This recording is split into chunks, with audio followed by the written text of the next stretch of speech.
Getting set up here.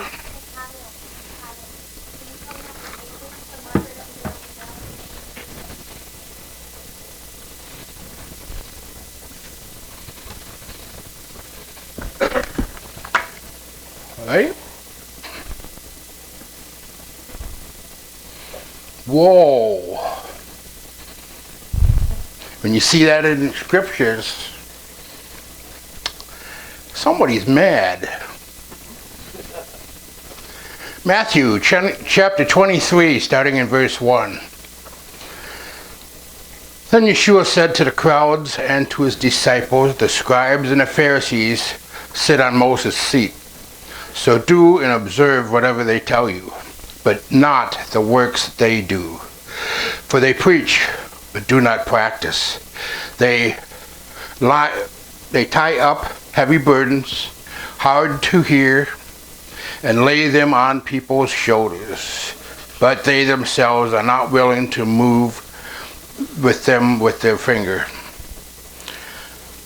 They do all their deeds to be seen by others, for they make their fallacies broad and their fringes long, and they love the place of honor at feast and the best seats in the synagogues, and greetings in the marketplace, and being called rabbi by others. But you are not to be called rabbi, for you have one teacher, and you are all brothers. And call no man your father on earth, for you have one Father who is in heaven. Neither be called instructors, for you have one instructor, the Messiah. The greatest among you shall be your servant. Whoever exalts himself will be humbled, and whoever humbles himself will be exalted. But woe to you, scribes and Pharisees, hypocrites, for you shut the kingdom of heaven in people's faces. For you neither enter yourselves, nor allow those who would enter to go in. Woe to you, scribes and Pharisees, hypocrites, for you travel across sea and land to make a single proselyte. And when he becomes a proselyte, you make him twice as much a child of hell as yourselves. Woe to you, blind guides, who say, if anyone swears by the temple, it is nothing. But if anyone swears by the gold of the temple, he is bound by his oath. You blind fools! For which is greater, the gold or the temple that made the gold sacred? And you say, if anyone swears by the altar, it is nothing. But if anyone swears by the gift that is on the altar, he is bound by his oath. You blind men! For which is greater, the gift or the altar that makes the gift sacred? So whoever swears by the altar swears by it and everything on it. Whoever swears by the temple swears by it and by him who dwells in it. And whoever swears by heaven swears by the throne of Elohim and by him who sits upon it. Woe to you, scribes and Pharisees, hypocrites! For you tithe mint and dill and cumin, and have neglected the weightier matters of the law, justice and mercy and faithfulness. These you ought to have done, without neglecting the others. You blind guides, straining out on a gnat and swallowing a camel. Woe to you, scribes and Pharisees, hypocrites, for you clean the outside of the cup and the plate, but inside they are full of greed and self-indulgence. You blind Pharisees, first clean the inside of the cup and the plate, that the outside also may be clean. Woe to you, scribes and Pharisees, hypocrites, for you are like whitewashed tombs, which outwardly appear beautiful, but within are full of dead people's bones and all uncleanness. So you also outwardly appear righteous to others, but within you are full of hypocrisy and lawlessness. Woe to you, scribes and Pharisees, hypocrites! For you build the tombs of the prophets and decorate the monuments of the righteous, saying, if we had lived in the days of our fathers, we would not have taken part with them in shedding the blood of the prophets. Thus you witness against yourselves that you are sons of those who murdered the prophets. Fill up then the measure of your fathers. You serpents, you brood of vipers, how are you to escape being sentenced to hell? Therefore I send you prophets and wise men and scribes, some of whom you will kill and crucify, and some you will flog in your synagogues and persecute from town to town, so that on you may come all the righteous blood shed on earth, from the blood of the righteous Abel to the blood of Zechariah the son of Barak, whom you murdered between the sanctuary and the altar. Truly I say to you, all those things will come upon this generation. Lament over Jerusalem, and it says, O Jerusalem, Jerusalem, the city that kills the prophets and stones those that sent to it. How often would I have gathered your children together as a hen gathers her brood under her wings, and you were not willing. See, your house is left to you desolate. For I tell you, you will not see me again until you say, Blessed is he who comes in the name of Yahweh. Matthew 23, verses 1 through 39. Somebody's mad. Now who is this somebody? That's the creator of everything we know. When you see woe, add 2 O's after it. Woe O O. Have you ever wondered what it would be like if Yeshua himself stepped up to this pulpit to preach? Suppose Yeshua watched the way you lived your life this past week and then came to preach in this pulpit today. What kind of sermon do you think he would hear? Would it be kind and encouraging? Or would it be a fire and brimstone sermon? Most of Yeshua's sermons are full of compassion and encouragement, but the sermon in Matthew 23 broke the mold. His most scathing sermon was directed at the most unlikely audience. Imagine Yeshua stepping up to the pulpit and started this way.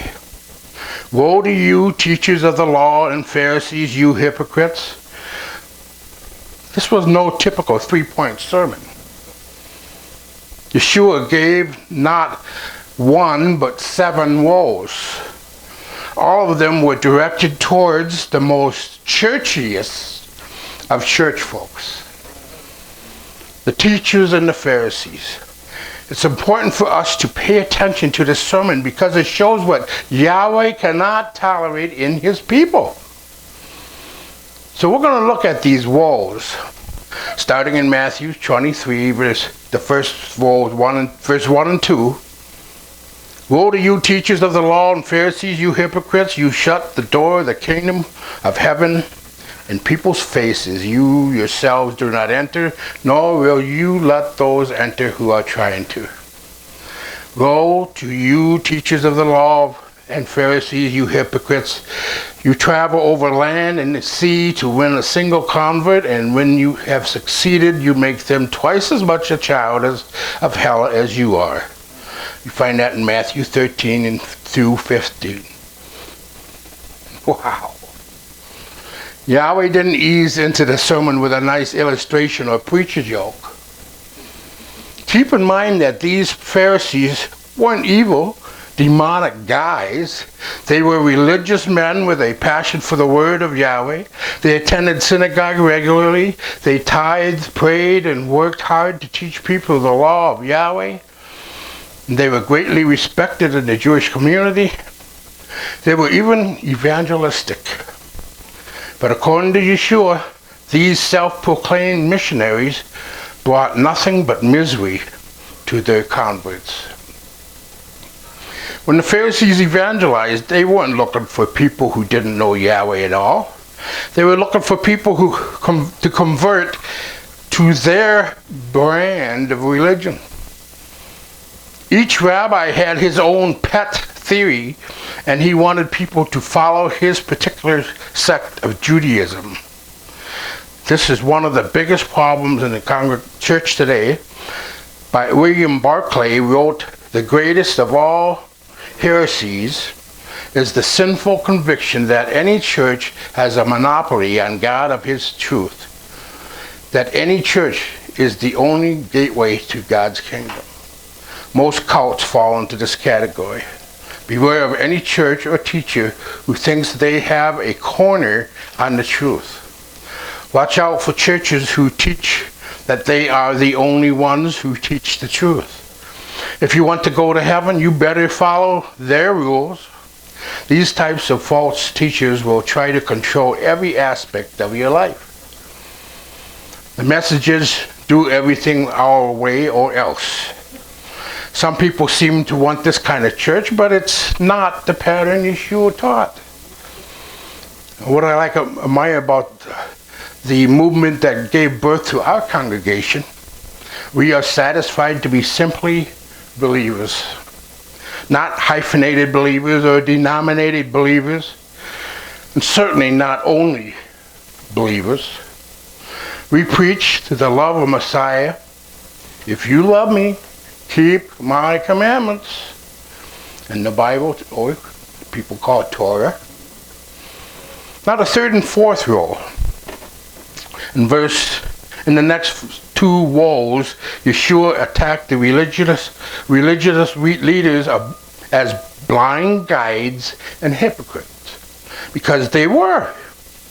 There were two religious rituals that Yeshua attacked here: religious oath and tithes. He objected to the Pharisaic oath because they were nothing more than legal loopholes. It was all about collateral. If you swore by the temple, that wasn't binding because you didn't own the temple. But if you swore by the gold in the temple, that was binding because maybe you owned some of that gold that was in the temple. If you swore by the altar, you could lie all you want. But if you swore by the carcass on the altar, you better be telling the truth. In other words, the whole religious oath thing was so you could defraud unsuspecting Gentiles. The second ritual Yeshua attacked was tithing. The Jews had three purposes for tithes. First, the tithe for upkeep of the temple. Second, the tithe for personal expenses of religious feasts and festivals. And third, tithe for helping the poor and needy. The Pharisees were super meticulous about giving an exact tithe, but they had no compassion or generosity. Yeshua summed it up, this kind of legalism, in colorful terms. He said, "You blind guides, you strain out a gnat, but swallow a camel." Matthew 23, verse 24. You see, what Yahweh really cares about is compassion and mercy, because Yeshua cares about people. Yeshua cares about people much more than he cares about our rules and procedures. In Mark 6, verse 34, when he went ashore, he saw a great crowd, and he had compassion on them, because they were like sheep without a shepherd, and he began to teach them many things. Micah 6, verse 8. He has told you, O man, what is good. And what does Yahweh require of you? But to do justice, to love kindness, and to walk humbly with your Elohim. Legalism will turn you into a petty person. A petty person will always strain at a gnat, but swallow a camel. Petty people are constantly angry because someone didn't do things their way. The next two woes start with the same phrase. Woe to you, teachers of the law and Pharisees, you hypocrites. Yeshua labels them hypocrites because these leaders looked great on the outside, but inside they were masking deadly muck. And that's the polite way of saying what's inside of them. Yeshua could not have used a more incendiary word than hypocrite. It was a highly offensive word. In fact, there's not even a word like it in the Hebrew or Aramaic language. It was a term that referred to play actors in Greek theater. The Jews, professional actors, were the bottom of the center barrel. Yeshua was calling them play actors in a theater that was so evil they would never even set foot in it. You can bet that didn't go over well. This is how it was for people who followed the Pharisees' teaching. They thought they were getting something good. Then when they realized it, they were nasty and bitter. But Yeshua didn't use a nice little illustration. In verses 25 to 28, and you will see that Yeshua compared the Pharisees to dirty dishes and tombstones. Yeshua said, you clean the outside of cups and dishes, but inside they are full of greed and self-indulgences. Then he said, you are like whitewashed tombs, which look beautiful on the outside, but on the inside are full of the bones of dead people and everything unclean. Matthew 23, verses 25 and verses 27. Remember this saying, beauty is skin deep, but ugly goes down to the bone. Well, dead man's bones were considered highly defiling to the Jews. Each year before the pilgrims came to the Feast of Jerusalem, the locals painted the tombs white, so no one would accidentally step on top of dead men's bones. Yeshua accused the religious leaders of being like those whitewashed tombs, looking clean on the outside, but being full of deadly muck. We see this all the time in our society. All kinds of sins are cleaned up and made to look lovely on TV and in movies. We see immorality dressed up to look appealing. Drugs and alcohol use looks carefree and fun. Violence is cool. On the other hand, abstinence is made to look peculiar. Purity looks prudish. Believers are portrayed as just plain weird. Just compare the way that the media portrays two people who's been in the news. Remember when Whitney Houston died, who was tragically addicted, but has been glorified by the media. Yet, Tim Tebow, that I talked about last time I was up here, who was upstanding in his morals and outspoken for his faith, but had been constantly demonized by the media. We need to look beyond appearances in our culture and in our own lives. The world looks from the outside in, and Yahweh looks at us from the inside out. What matters to Yahweh is purity of heart. Woe number 7, mausoleums built by murderers. The seventh and last woe was actually prophetic because Yeshua was prophesying his own death. Woe to you, teachers of the law and Pharisees, you hypocrites! You build tombs for the prophets and decorate the graves of the righteous. And you say, if we had lived in the days of our ancestors, we would not have taken part with them in shedding the blood of the prophets. So you testify against yourselves that you are the descendants of those who murdered the prophets. Go ahead then and complete what your ancestors started. Matthew 23, verse 29 to 32. Another version of verse 29, this verse will, it's basically the same, but when you get to 32, it says, fill up then the measure of your fathers. In other words, you tell them, go ahead, do what your fathers do. The history of the Jews was a history of killing the representatives of Yahweh. Verse 35 mentions two of them, Abel, the first, and Zechariah, one of the last. In other words, Yeshua was saying from A to Z, from the beginning to the end, they had killed the ones Yahweh sent to them. Pharisees built beautiful mausoleums to honor those prophets. They declared that they would never have done such a thing, but Yeshua knew they were secretly plotting to kill him. At least they thought it was a secret. Yeshua said, go ahead and complete what your ancestors started. And just a short time later, during Passover, they did just that. Listen how Yeshua concluded this 7-point sermon. You snakes, you brood of vipers, how will you escape being condemned to hell? Matthew 23, verse 33. Yeshua spoke with compassion to the worst of sinners, but he ripped into religious hypocrites. This calls for introspecting in all of us. Do we call people to a relationship with Yahweh, or do we try to win them to our own brand of legalism? Do we focus on mercy and compassion, or do we make a big deal of things that don't really matter at all? Are we so busy trying to look good that we forget to be good? Yahweh is never fooled by appearances. He sees our hearts. In Proverbs 31, 8 and 9, open your mouth for the mute, and for the right of all who are destitute. Open your mouth, judge righteously, defend the rights of the poor and needy.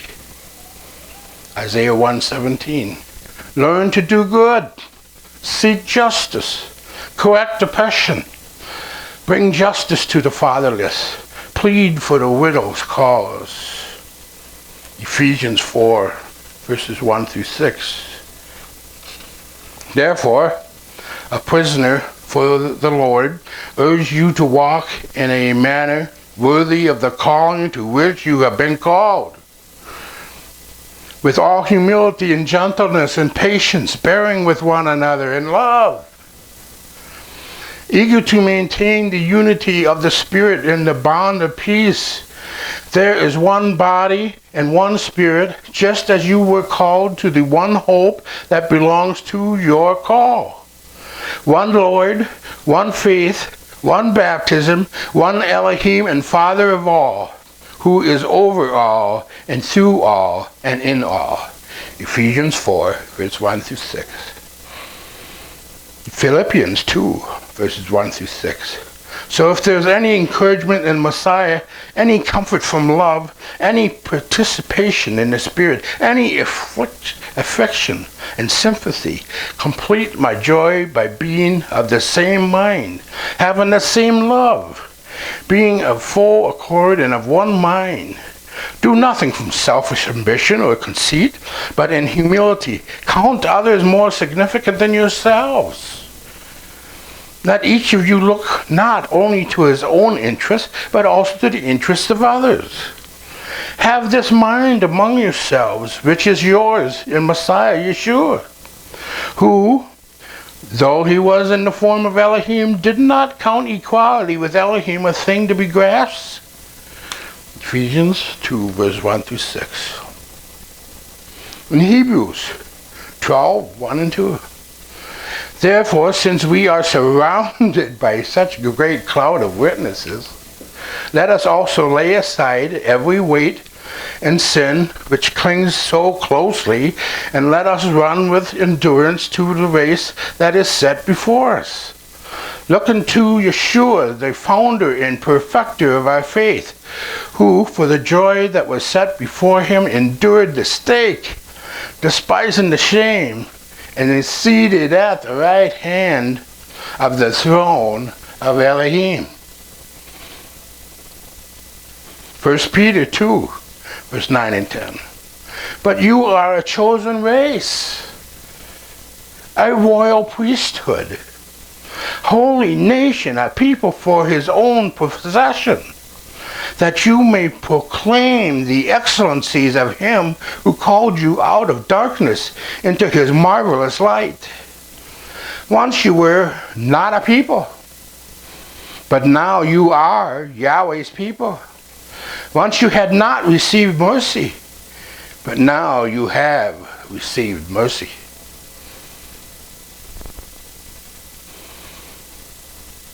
Besides being wise, the preacher also taught the people knowledge, weighing and studying and arranging many proverbs with great care. The preacher sought to find words of delight, and uprightly he wrote words of truth. The words of the wise are like goads, and like nails firmly fixed, are the collected sayings. They are given by one shepherd. My son, beware of anything beyond these. I'm making many books, there are no end, and much study is a weariness of the flesh. The end of the matter, all has been heard. Fear Yahweh and keep his commandments, for this is the whole duty of us. For Yahweh will bring every deed into judgment, with every secret thing, whether good or evil. Ecclesiastes 12, 9 through 14. Remember, the end of the matter. All has been heard. Fear Yahweh.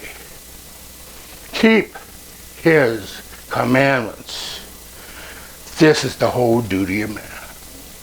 Yahweh bless. Hallelujah.